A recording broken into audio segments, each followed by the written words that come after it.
Rizky DA dituding sebagai mantan pelit saat pacari Lesti Kejora. Langsung beri tanggapan santai.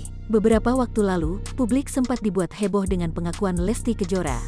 Lesti Kejora sempat mengungkapkan jika dirinya pernah memiliki mantan yang pelit. Pengakuannya tersebut langsung jadi perhatian publik lantaran warganet tiba-tiba menyeret nama Rizky DA.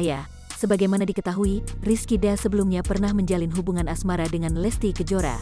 Warganet menduga bahwa mantan pacar pelit yang dimaksudkan Lesti adalah Rizky DA. Mendengar hal itu, kembaran Ridho DA itu pun langsung memberikan tanggapannya.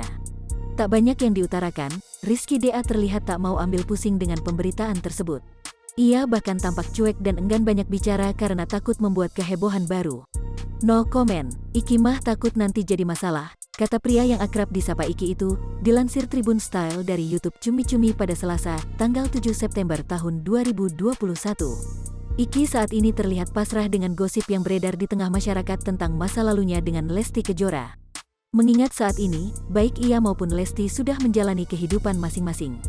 Biasa aja Iki mah, yang jalanain, yang tahu, terserah dia mau ngomong apa, yang penting kita punya kehidupan masing-masing. Ya sudah, kata Rizky DA, sudah punya koridor masing-masing, pungkasnya. Sementara itu, hingga berita ini ditulis, Lesti sendiri belum juga mengungkapkan dengan gamblang siapa sosok mantan pelit yang ia maksud. Namun warganet tetap ramai-ramai menuding bahwa yang dimaksud Lesti adalah Rizky DA.